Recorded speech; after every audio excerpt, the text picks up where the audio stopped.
Once upon a time, there lived a very beautiful girl called Asor in a very far-away town. Asor was born with one arm and was abandoned by her parents at birth, therefore not knowing her family.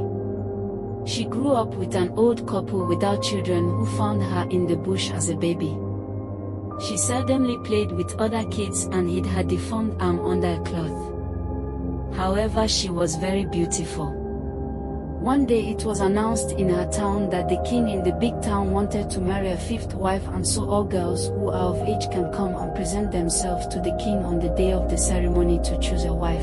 Asor and her adoptive parents were sad because she couldn't possibly present herself because of her deformity, which is an abomination to the throne. Her parents, however, promised to give her transportation fare to go and witness the ceremony. On the day of the ceremony, Asor wore her nice skin dress and went to the big town to watch it. The gathering at the ceremony grounds was enormous, but Asor managed to move through to the front of the gathering.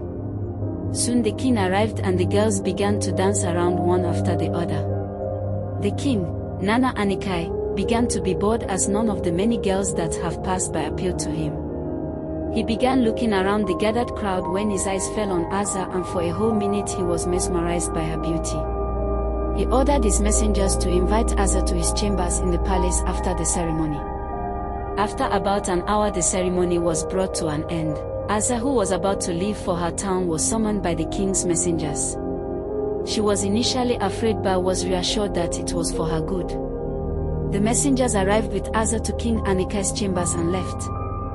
The king asked about her parents, where she was from and why she didn't participate in the ceremony. She was hesitant at first but was urged on by the king, so she told him everything. And said he doesn't really care about those things, but would like to marry her. The only thing would be that she had to keep her deformity a secret. She agreed to marry him, but will have to go inform her parents, to which the king also agreed. Asor went home and narrated everything to her parents, who were very happy and supportive. Soon, the marriage ceremony between Asor and King Anikai was announced throughout the kingdom, big and small towns, villages, and everywhere. The day of the ceremony arrived and it was such a beautiful occasion, and Asor and her adoptive parents were very honored. Shortly after their daughter's marriage, the now very aged parents of Asor died. The king didn't hesitate to organize such a befitting burial for them lasting 3 days. The other 4 wives became even more jealous of Asor. They also wondered why she always covered her left arm with cloth.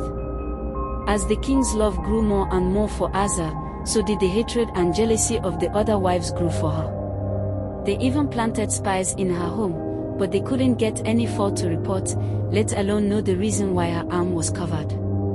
And so it happened that one day, just as Asor was coming out of her bathroom, the first wife was also coming in. Accidentally her cloth fell, and her deformed arm was exposed. The first wife started shouting and making noise that she had caught her red-handed. So her deformity was the reason she always covered her arm. She laughed as she left and went straight to the other 3 wives to inform them.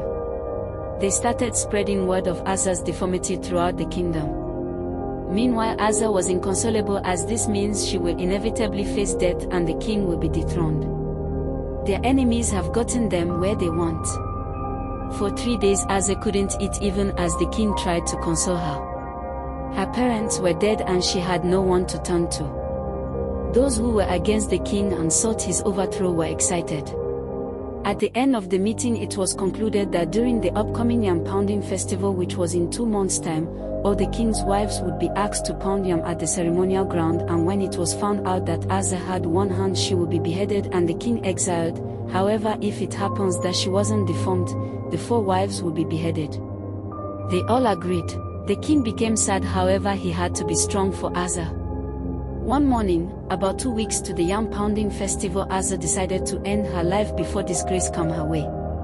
So on that fateful Tuesday, when everyone is forbidden to go to the riverside, she went there to drown herself in the river. Upon reaching there, she cried and cried before deciding to jump into the river.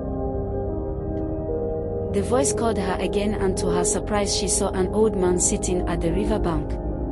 He asked her what she was doing on a sacred day at the river. Asor cried as she narrated everything to him. The old man told her to close her eyes, which she did, and immediately felt a sharp pain at the deformed arm. After a few seconds she was asked to open her eyes and she couldn't believe what she was seeing.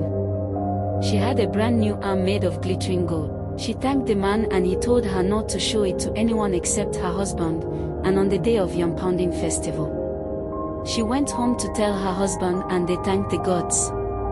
The Yam Pounding Festival arrived and the first wife was the first to pound, followed by the second, third, fourth, then soon it was Asar's turn. The mortar and pestle were placed in front of her. The wives whispered and giggled continuously, waiting for Asar's downfall. Surprisingly, Asor unveiled her arm, glowing and glittering, the girl with the golden arm. Everybody gasped in astonishment.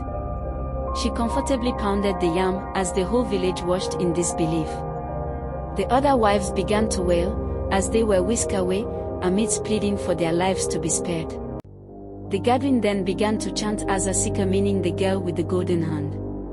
The king and Asor lived happily ever after, bearing many sons and daughters.